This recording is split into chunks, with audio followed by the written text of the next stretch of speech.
Mən kiməm? Mənim həzz almaq istəyinin əməliyyat proqramından qurulduğum bu aşkarlanma, kabalistin gördüyü həmin azadlığa aparan yolda anlamada bir əsasdırmı? Bəli, əvvəlcə anlamalıyıq ki, biz burada köləlikdəyik. Çox hiyləgər bir köləlikdə ki,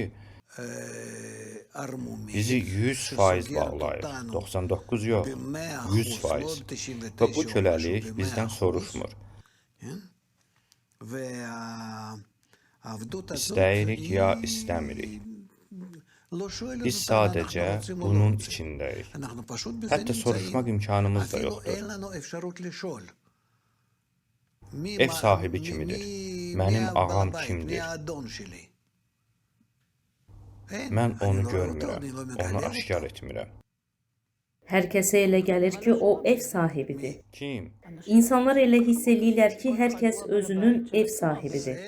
Buna görədir ki, həqiqi ağa gizlidir.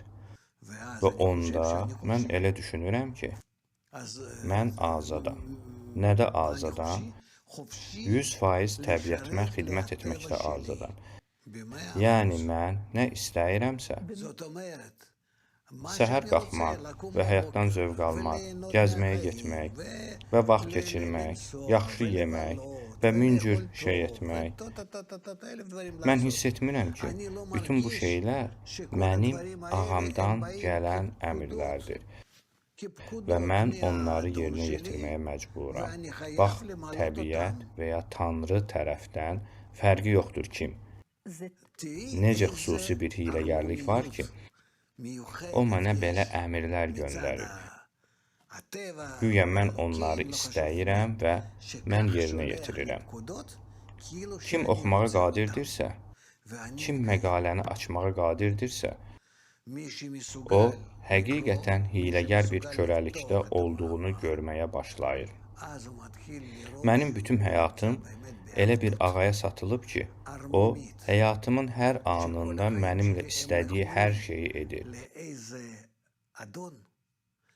Elə bir şəkildə ki, o, sənə nə verirsə, onu yerinə yetirməyə məcbursan. Və bundan azad qalan bircə anın da qalmır. Buna ölüm mələyini tanımağa başlamaq deyilir və sən bu ağaya deməyə başlayırsan.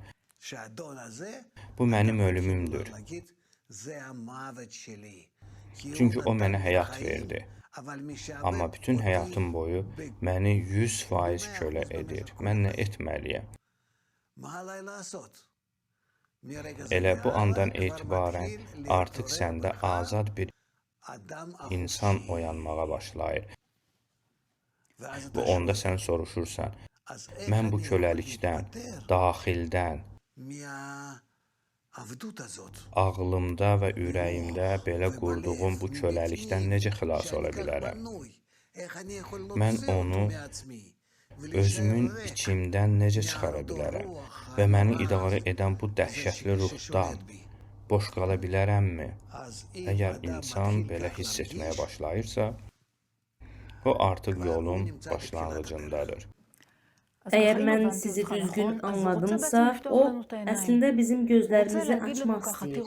Buna görə də yalnız kabalist azadlıq məqaləsini yaza bilər.